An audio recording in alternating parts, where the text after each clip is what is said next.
नमस्कार बच्चों, आज की इस वीडियो में हम पढ़ने वाले हैं हिंदी का पाठ 5 जिसका नाम क्या है, मधुबन। तो यहाँ पर एक साक्षात्कार दिया गया है।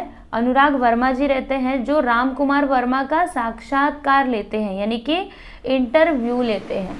ठीक है, तो वही यहाँ पे दिया गया है, कौन कौन से प्रश्न पूछते हैं और राम कुमार वर्मा जी क्या उत्तर देते हैं उन प्रश्नों का, ये सारी चीज़ें यहाँ पर बताई गई हैं। ठीक है, तो सबसे पहले हम लेखक का परिचय देख लेते हैं। तो अनुराग वर्मा जी ने हिंदी में विपुल लेखन किया है, यानी कि ये जो अनुराग वर्मा जी हैं इन्होंने हिंदी में विपुल मतलब क्या, बहुत सारे लेखन इन्होंने किए हैं। आपकी भाषा धारा प्रवाह सरल एवं आशय संपन्न होती है, यानी कि इनकी जो भाषा होती है ये कैसे होती है, धारा प्रवाह यानी कि फ्लोइंग होती है और सरल होती है, यानी कि आप उसको बड़े ही आसानी से समझ सकते हो, और आशय संपन्न यानी कि उससे कुछ ना कुछ अर्थ निकलता है। ठीक है, ऐसी उनकी जो मतलब उन्होंने जितनी भी रचनाएं की हैं वो ऐसी होती हैं, आशय संपन्न होती हैं, यानी कि मीनिंगफुल होती हैं। आप हिंदी के जाने माने लेखक हैं। गद्य संबंधी देख लेते हैं। तो अभी मैंने आप लोगों को बताया कि यहाँ पे साक्षात्कार दिया गया है, फिर भी देख लेते हैं क्या दिया इसमें, कि प्रस्तुत पाठ में श्री अनुराग वर्मा ने प्रसिद्ध लेखक डॉक्टर राम कुमार वर्मा जी का साक्षात्कार लिया है। ठीक है, अनुराग वर्मा जी ने किसका साक्षात्कार लिया है, तो राम कुमार वर्मा जी का, जो कि बहुत ही प्रसिद्ध लेखक हैं। यहाँ अनुराग जी ने डॉक्टर वर्मा जी से उनके काव्य रचना की प्रेरणा, यानी कि उनको काव्य रचना करने की प्रेरणा मिली कहाँ से, है ना। जैसे हमको एक प्रेरणा मिलती है कि हमें आगे चल करके ये करना है, तो वो उसके पीछे कोई ना कोई कारण होता है, तो वैसे ही इनको ये प्रेरणा मिली कहाँ से, इसके बारे में उन्होंने पूछा है। और लौकिक पारलौकिक प्रेम, देश की राजनीतिक स्थिति आदि पर उन्होंने प्रश्न पूछे हैं। डॉक्टर वर्मा जी ने इन प्रश्नों का बड़ी ही बेबाकी से उत्तर दिया है, मतलब उन्होंने एकदम फ्री माइंड होके जो भी इन्होंने प्रश्न पूछे सबका उन्होंने उत्तर दिया है। ठीक है बच्चों, तो चलो बिना कुछ देरी के इस पाठ को पढ़ना शुरू करते हैं। एकदम ध्यान से आप लोग देखना, जो कठिन शब्द हैं उनका अर्थ बाजू में आप लिखते जाना, तो आपको पढ़ने में आसानी होगी जब आप बाद में पढ़ने बैठोगे। तो वैसे एक बार ही पढ़ने में आप लोगों को समझ में आ जाएगा, ज़्यादा चिंता करने की ज़रूरत नहीं है, हिंदी बहुत ही आसान होता है। चलो शुरू करते हैं। तो पहला पैराग्राफ देखेंगे, इसमें क्या बोला जा रहा है कि सुबह का समय था, मैं डॉक्टर राम कुमार वर्मा जी के प्रयाग स्टेशन स्थित निवास मधुबन की ओर पूरी रफ्तार से चला जा रहा था, क्योंकि 10 बजे उनसे मिलने का समय था। देखो बच्चों, यहाँ पर जो अनुराग वर्मा जी है वो क्या कहते हैं कि सुबह का समय था। कौन सा समय था बच्चों, सुबह का समय था। और ये कहाँ जा रहे थे, ये अपने बारे में बोल रहे हैं कि मैं डॉक्टर वर्मा के प्रयाग स्टेशन स्थित, यानी कि प्रयाग स्टेशन के पास में जो उनका मधुबन है, ठीक है, उसकी ओर मैं रफ्तार से, पूरी रफ्तार से यानी कि जल्दी जल्दी चला जा रहा था। ठीक है, क्योंकि 10 बजे उनसे मिलने का समय था, अगर लेट हो जाता तो वो नहीं मिल पाते ना, इसीलिए ये पूरी रफ्तार से मधुबन की ओर चले जा रहे थे। कौन जा रहे थे, याद रखना, अनुराग वर्मा जी। ठीक है, किससे मिलने जा रहे थे, तो राम कुमार वर्मा जी से। दोनों वर्मा है तो आपको कंफ्यूजन होगा कि अनुराग वर्मा की राम कुमार वर्मा, तो अनुराग वर्मा जी मिलने जा रहे थे राम कुमार वर्मा से। राम कुमार जो कि बहुत ही प्रसिद्ध लेखक थे। ठीक है, तो वर्मा में आप लोग कंफ्यूज मत होना बिल्कुल भी, नाम याद रखना राम कुमार और अनुराग। चलो अभी आगे देखते हैं, इतना समझ में आया। आगे क्या बोला जा रहा है कि वैसे तो मैंने डॉक्टर साहब को विभिन्न उत्सवों, संगोष्ठियों एवं सम्मेलनों में देखा था, परंतु इतने निकट से मुलाकात करने का यह मेरा पहला अवसर था। देखो बच्चों, यहाँ पे जो ये अनुराग वर्मा जी है वो क्या कहते हैं कि वैसे तो मैंने इनको कई सारे प्रसंगों, मतलब कई सारे उत्सव होते थे, कोई संगोष्ठी होती थी, तो मैंने इनको वहां पे देखा था, लेकिन इतने पास से, यानी कि मैं खुद उनसे बातें करूं, उनके पास जाऊं, उनसे बातें करूं, उनसे प्रश्न पूछूं, ऐसा मुझे अवसर पहली बार प्राप्त हुआ था, यानी कि ऐसा मौका मुझे पहली बार ही मिला था। मेरे दिमाग में विभिन्न विचारों का ज्वार उठ रहा था, यानी कि ये सोच रहे थे कि वो कैसे होंगे। देखो यहाँ पे दिया ना, ज्वार उठना मतलब क्या, हलचल हो रहा था उनके मन में कि क्या होगा क्या नहीं होगा। उनके दिमाग में बार बार, जैसे हम किसी पर्सन से, मतलब उसको बहुत ज़्यादा पसंद करते हैं और समझिए कि उससे मिलने का टाइम आ गया, तो आप लोग सोचते रहते हो ना, अरे वो कैसे होंगे, क्या पूछेंगे, मिलेंगे तो क्या बोलेंगे। ठीक है, तो ऐसा हमारे साथ भी होता है। तो उसी तरीके से ये जो अनुराग वर्मा जी, उनके मन में यही बार बार विचारों की हलचल उठ रही थी। क्या उठ रही थी कि सुनो, इनके मन में क्या क्या सवाल उठ रहे थे कैसे होंगे डॉक्टर साहब, सोच रहे हैं कि अरे डॉक्टर साहब कैसे होंगे, कैसा उनका व्यवहार होगा। उस साहित्य मनीषी का, मनीषी मतलब बहुत ही विद्वान, बहुत ज्ञानी हम बोल सकते हैं, तो उनका व्यवहार कैसा होगा, ये सारी चीज़ें वो बार बार सोच रहे थे, बार बार सोच रहे थे। इन तमाम उठते और बैठते विचारों को लिए मैंने उनके निवास स्थान मधुबन में प्रवेश किया। फिर यहाँ पे लेखक जी क्या बोल रहे हैं कि मैंने क्या किया, मतलब ये सारे जो विचार थे वो मेरे दिमाग में चल ही रहे थे, तो इन विचारों को लिए मैंने क्या किया, मधुबन में प्रवेश किया, यानी कि जहाँ पे रामकुमार वर्मा जी रह रहे थे वहाँ पर मैं गया।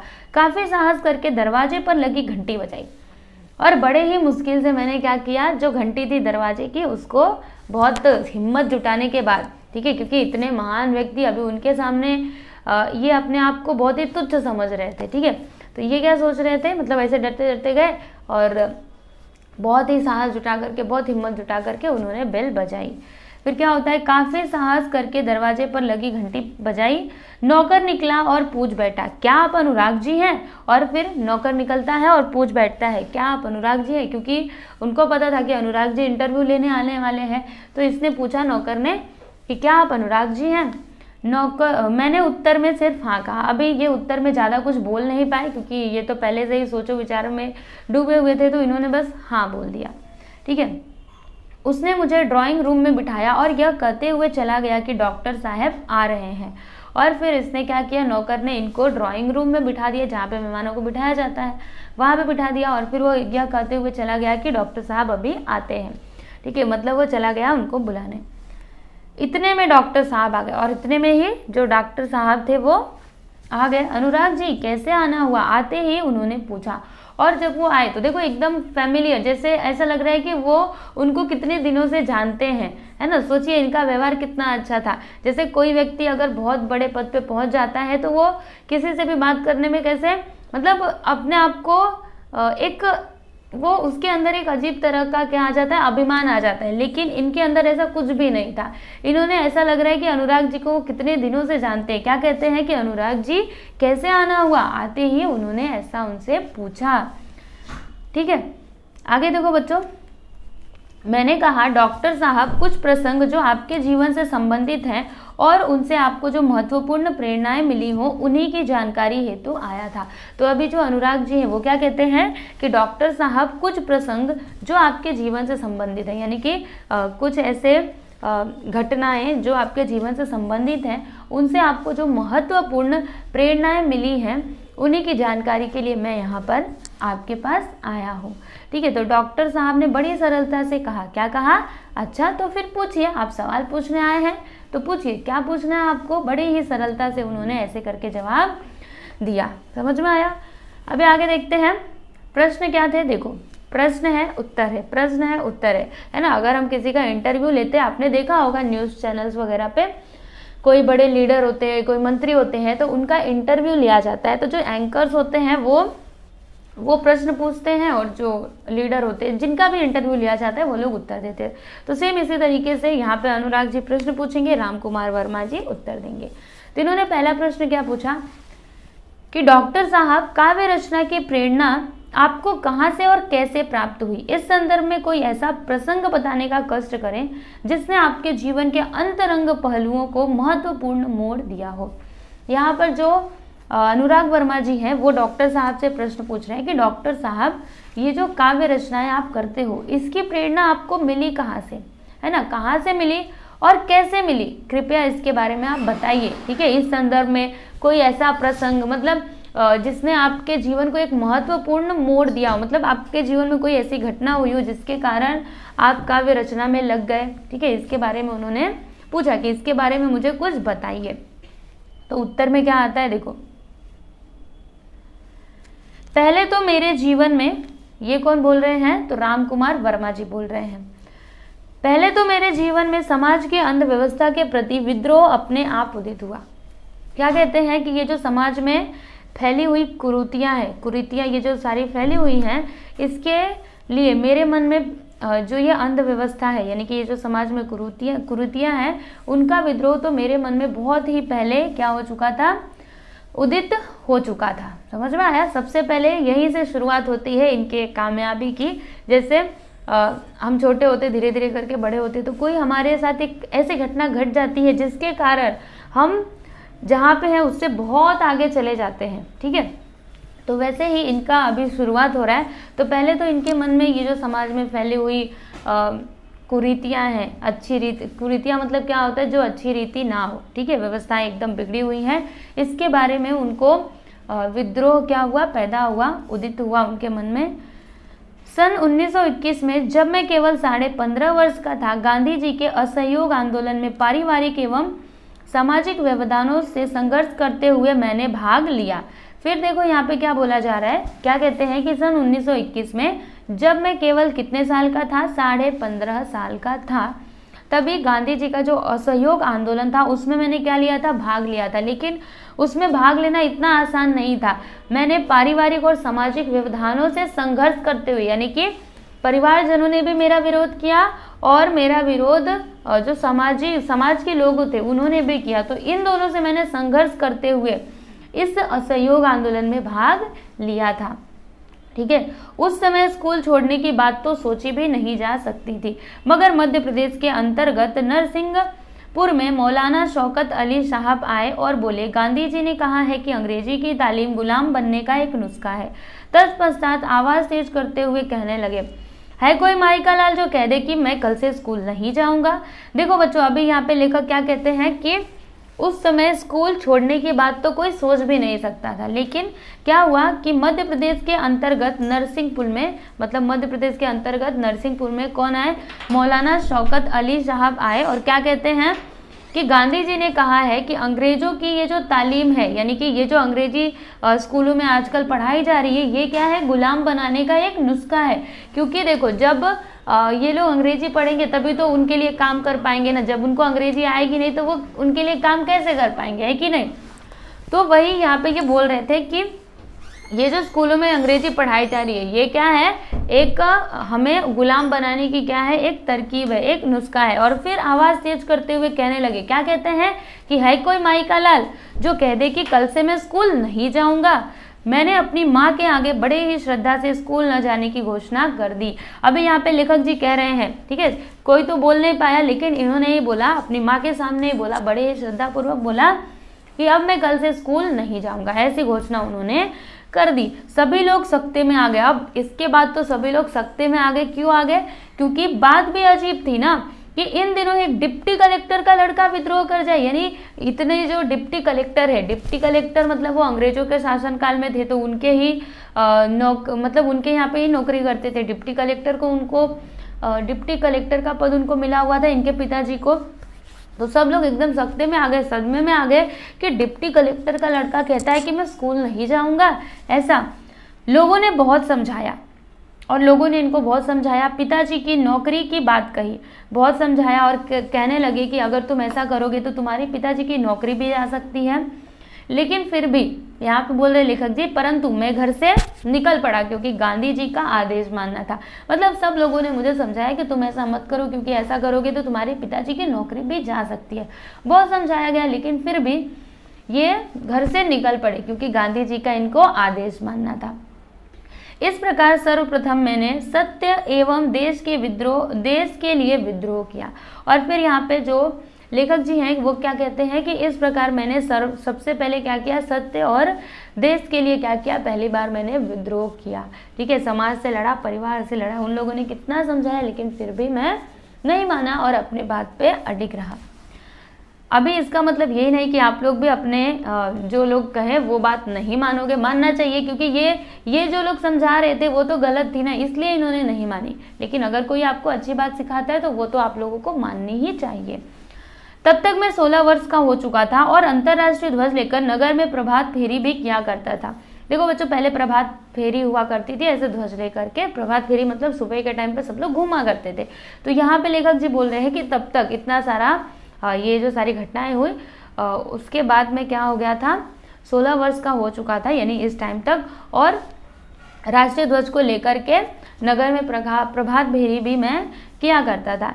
यह बात सन 1921 की ही है और इसी समय मैंने देश प्रेम पर एक कविता लिखी। यह मेरी कविता का मंगल आचरण था। और फिर ये क्या कहते हैं कि यह बात कब की है, सन 1921 की है और इसी समय मैंने क्या किया, देश प्रेम के ऊपर एक कविता लिखी थी। यह मेरी कविता का मंगल आचरण था, यानी कि यहीं से मैंने अपनी कविता की शुरुआत की। ठीक है, पहली शुरुआत मैंने यहीं से की। मंगल आचरण मतलब क्या, कोई हम समझिए कोई कुछ होने जा रहा है तो मंगल आचरण होता है, यानी कि उसकी शुरुआत होती है। तो इनका मंगल आचरण यहीं से हुआ था, मतलब इन्होंने कविता लिखने की शुरुआत यहीं से की। ठीक है, तो ये तो इतना बड़ा उत्तर था। देखो, इन्होंने इतना छोटा सा प्रश्न पूछा, इन्होंने इतना बड़ा उत्तर दिया। अभी एक और प्रश्न देखेंगे। देखो, छोटा सा प्रश्न, बड़ा सा उत्तर। आप लोगों के साथ भी ऐसा ही होता है ना, जो इतिहास आपका होता है, हिस्ट्री, उसमें प्रश्न इतने छोटे, उत्तर इतना बड़ा बड़ा होता है ना। तो ऐसे ही यहाँ पे भी है। तो क्या है प्रश्न, देखो, आप मध्य प्रदेश से उत्तर प्रदेश कैसे आए। अब यहाँ पे जो कौन है, अनुराग वर्मा राम कुमार वर्मा जी से पूछ रहे हैं कि आप मध्य प्रदेश से उत्तर प्रदेश कैसे आए, क्योंकि ये मध्य प्रदेश में रहते थे, तो फिर ये उत्तर प्रदेश कैसे आए उसके बारे में वो जानना चाहते हैं। तो ये क्या कहते हैं, हिंदी प्रेम ने मुझे मध्य प्रदेश से उत्तर प्रदेश आने को प्रेरित किया। क्या कहते हैं ये कि मैं मध्य प्रदेश से उत्तर प्रदेश कैसे आया, तो हिंदी के प्रेम के कारण, क्योंकि उस समय जो नागपुर विश्वविद्यालय था वहां पर हिंदी नहीं थी, इसके कारण मुझे यहाँ पर आना पड़ा। ठीक है, जो नागपुर विश्वविद्यालय था जो कि मध्य प्रदेश में था, वहां पर हिंदी नहीं थी, इसलिए इनको उत्तर प्रदेश में आना पड़ा। और सन 1925 में इन्होंने क्या किया, इंटर की परीक्षा पास की, उत्तीर्ण की, यानी कि 12वीं की परीक्षा इन्होंने पास की। तत्पश्चात उच्च शिक्षा हेतु, उसके बाद उच्च शिक्षा यानी 12वीं के आगे पढ़ने के लिए उन्होंने क्या किया, तो प्रयाग विश्वविद्यालय में एडमिशन ले लिया। मैंने इसी विश्वविद्यालय से एमए की परीक्षा प्रथम श्रेणी में उत्पन्न की। और फिर कहते हैं कि मैंने इसी विश्वविद्यालय से क्या किया, जो एमए की परीक्षा है उसको भी प्रथम श्रेणी से, यानी कि फर्स्ट डिवीजन से मैंने पास किया। मैंने देखा कि डॉक्टर साहब के चेहरे पर गंभीरता के भाव साफ प्रतिबिंबित हो रहे थे। ऐसा प्रतीत हो रहा था जैसे वे अपने अतीत में खो से गए हैं। मैंने पुनः सवाल किया। देखो क्या कह रहे हैं यहाँ पे, जो लेखक जी है वो कहते हैं कि मैंने देखा, जब वो अपने बारे में इस तरीके से बता रहे थे तो मैंने देखा कि उनके चेहरे पर ना गंभीरता के भाव साफ साफ दिखाई पड़ रहे थे। ठीक है, ऐसा लग रहा था जैसे वे अपने अतीत में खो से गए हो। जैसे हम कुछ बात कहते हैं ना, तो ऐसा हम खुद ही खो जाते हैं और फिर उस बात को बताने लगते हैं। तो वैसे ही ये जो अनुराग राम कुमार वर्मा जी थे, ये ऐसे ही बता रहे थे, ऐसा लग रहा था जैसे वो अपने अतीत में एकदम खो से गए हैं। ठीक है, फिर इन्होंने सवाल किया, यानी अनुराग वर्मा जी ने फिर से राम कुमार वर्मा जी से सवाल पूछा। क्या कहते हैं कि डॉक्टर साहब, प्रायः ऐसा देखा गया है कि कवियों एवं लेखकों के जीवन में उनका लौकिक प्रेम पारलौकिक प्रेम में बदल गया। क्या आपके साथ भी ऐसा हुआ है। फिर यहाँ पे ये पूछ रहे हैं, कौन पूछ रहे हैं, तो अनुराग वर्मा जी, कि डॉक्टर साहब ऐसा देखा गया है, कि ऐसा देखा गया है, यानी प्रायः ऐसा होता है, हमने देखा भी है कि कवियों और लेखकों के जीवन में जो लौकिक प्रेम होता है, लौकिक प्रेम मतलब जो उनके जीवन में प्रेम होता है, ठीक है, प्रेम करते हैं जिससे वो जो प्रेम होता है वो कैसे बदल जाता है, पारलौकिक प्रेम में बदल जाता है। पारलौकिक प्रेम मतलब वो और भी अधिक गहरा हो जाता है, यानी कि बहुत अधिक प्रेम में क्या हो जाता है, बदल जाता है। क्या आपके साथ भी ऐसा हुआ, वो पूछ रहे हैं कि क्या आपके साथ भी ऐसा हुआ है, क्योंकि कवियों और लेखकों के साथ ऐसा देखा जाता है कि प्रायः ऐसा होता है। तो क्या आपके साथ भी ऐसा कुछ हुआ है, इसके बारे में बताइए। तो उत्तर क्या देते हैं कि अनुराग जी, प्रेम मनुष्य की एक प्राकृतिक प्रवृत्ति है। क्या कहते हैं कि अनुराग जी, ये जो प्रेम है ना, ये मनुष्य की एक प्राकृतिक प्रवृत्ति है, यानी कि वो उसकी क्या है, हम कह सकते हैं कि वो प्राकृतिक रूप से हर मनुष्य के अंदर तो होती ही है। प्रेम तो सबके अंदर होता ही है ना। सन 1926 में मेरा विवाह हो गया और मैं गृहस्थ जीवन में आ गया। क्या बोल रहे हैं कि 1926 में ये जो कौन थे, राम कुमार वर्मा जी, इनका विवाह हो गया और ये गृहस्थ जीवन में आ गए। अब मुझे सात्विकता एवं नैतिकता से प्रेम हो गया। और फिर कहते हैं कि उसके बाद मुझे सात्विकता मतलब क्या होता है बच्चों, सादा जीवन। ठीक है, तो इनको सात्विकता और नैतिकता मतलब क्या होता है बच्चों, अच्छे विचार, सत्य के राह पे चलना। ठीक है, यही होता है नैतिकता। तो इनको इन सारी चीज़ों से क्या हो गया, प्रेम हो गया। मैंने इसी समय यानी सन 1930 में कबीर का रहस्यवाद लिखा। और फिर कहते हैं कि मैंने इसी समय क्या लिखा, कबीर का रहस्यवाद लिखा। कब लिखा था ये भी ध्यान में रखना, 1930 में। क्योंकि देखो बच्चों ऐसे प्रश्न आपके परीक्षा में पूछे जा सकते हैं। अभी आप देखोगे आगे आता है संजाल पूर्ण करो, एक एक वाक्य में उत्तर लिखो, तो जब तक आप ये पाठ नहीं पढ़े रहोगे ध्यान से तब तक आप उत्तर कैसे लिख पाओगे, है ना। इसीलिए पाठ को एकदम ध्यान से पढ़ा करो कि कौन से सन में क्या क्या हुआ था। तो 1930 में इन्होंने कबीर का रहस्यवाद लिखा, याद रखना इसको। इतना अवश्य है कि मेरे जीवन के कुछ अनुभव कविता के माध्यम से प्रेषित हुए हैं। फिर यहाँ पे जो कौन है कवि जी, और कवि जी नहीं कौन थे ये, राम कुमार वर्मा जी, वो कहते हैं कि हाँ इतना जरूर है कि जो मेरे जीवन के कुछ अनुभव हैं वो कविता के माध्यम से प्रेषित हुए हैं, मतलब उनको मैंने अपनी कविताओं में क्या किया है, सम्मिलित किया है। मुझे बचपन से ही अभिनय का शौक था और प्रायः उत्सवों के समय नाटकों में उत्सवों के अवसर पर नाटकों में भाग भी लिया करता था। क्या कह रही है कि मुझे अभिनय यानी एक्टिंग का बचपन से ही बड़ा शौक था और जब भी कोई उत्सव होता था हमारे गांव वगैरह में तो मैं क्या करता था, नाटकों में भाग लिया करता था। ठीक है, मैंने आगे बात बढ़ाई और पूछा। फिर यहाँ पे जो अनुराग वर्मा जी हैं वो अभी बात आगे बढ़ाते हैं और फिर से प्रश्न पूछते हैं। क्या प्रश्न पूछते हैं कि डॉक्टर साहब देश की राजनीतिक स्थिति के बारे में आपकी क्या राय है। क्या कहते हैं ये कि डॉक्टर साहब ये जो हमारे देश की राजनीतिक स्थिति है इसके बारे में आपकी क्या राय है, इसके बारे में बताने का कष्ट करें। तो जो उत्तर आता है यानी कि राम कुमार वर्मा जी कहते हैं कि मैं राजनीति से हमेशा दूर रहा क्योंकि आज की राजनीति में स्थिरता का अभाव है। यद्यपि मैं नेहरू जी, शास्त्री जी, इंदिरा जी एवं मोरारजी भाई से मिल चुका हूँ और उनसे मेरा परिचय भी है, परंतु मैंने राजनीति से अपने आप को सदा दूर रखा। मुझे राजनीति में कोई रुचि नहीं है। मैं साहित्यकार हूँ और साहित्य चिंतन में विश्वास रखता हूँ। क्या कहते हैं ये सुनिए, बोल रहे हैं कि मैं हमेशा क्या रहा, राजनीति से दूर रहा क्योंकि आज की राजनीति में स्थिरता का अभाव है, यानी कि आज की जो राजनीति है वो स्थिर नहीं है। कभी कोई पार्टी उनसे मिल जाती है, आप लोग देखते होंगे, कभी इनका गठबंधन होता है तो कुछ होता है, तो इसमें क्या है स्थिरता नहीं है, स्थिरता बिल्कुल भी नहीं है। यहाँ पे स्थिरता का क्या है, अभाव है, इसलिए मैं इससे हमेशा ही दूर रहा। यद्यपि जबकि जो बड़े बड़े लीडर्स हैं, बड़े बड़े जो नेता हैं जैसे कि नेहरू जी, शास्त्री जी, इंदिरा जी, मोरारजी भाई, इनसे इनका संपर्क रह चुका है, ठीक है, इनका परिचय भी है, लेकिन इन्होंने अपने आप को राजनीति से हमेशा दूर रखा, कभी भी इसमें इन्होंने भाग नहीं लिया। ये कहते हैं कि मुझे राजनीति में बिल्कुल भी रुचि नहीं है, बिल्कुल भी इंटरेस्ट नहीं है। मैं साहित्यकार हूँ, मैं साहित्य चिंतन में विश्वास रखता हूँ, यानी कि मुझे राजनीति में कभी भी नहीं जाना है। इतना कहते हुए डॉक्टर साहब ने घड़ी देखी और बोले, और फिर इतना कहते हुए उन्होंने घड़ी देखी और क्या कहते हैं, अनुराग जी मुझे 11:30 बजे एक कार्य से जाना है। तत्पश्चात उन्होंने मुझे एक कुशल अभिभावक की भांति आशीर्वाद देते हुए विदा किया। फिर उन्होंने घड़ी देखी और फिर वो क्या कहते हैं कि अनुराग जी मुझे 11:30 बजे एक कार्य से जाना है, और इस तरीके से कहते हुए उन्होंने क्या किया, एक कुशल अभिभावक की तरह, एक अच्छे पेरेंट्स की तरह उन्होंने, जैसे अभिभावक होते हैं ना जो हमारी हमको एक मतलब एक प्रेम देते हैं, जैसे हम कहीं पे जाते हैं तो हमको आपके पेरेंट्स आपके साथ कैसा व्यवहार करते हैं, ऐसे ही उन्होंने भी किया, एक कुशल अभिभावक की जैसे उन्होंने उनको आशीर्वाद देते हुए विदा किया। ठीक है, तो ये थी बच्चों आपका जो पाठ था मधुबन, ये था पाठ जो मैंने आप लोगों को पढ़ाया, और मैं ऐसा उम्मीद करती हूँ कि आप लोगों को समझ में आया होगा। बहुत ही आसान है, समझने की कोशिश करोगे तो जरूर आएगा समझ। अभी शब्द वाटिका देख लेते हैं बच्चों। तो संगोष्ठी मतलब क्या होता है, किसी विषय पर विशेषज्ञों का चर्चा सत्र, और तालीम मतलब क्या होता है, शिक्षा उपदेश। मुहावरे देखो, ज्वार उठना मतलब विचारों की हलचल, ठीक है, और सत्ते में आना मतलब घबराना, अति भयभीत होना।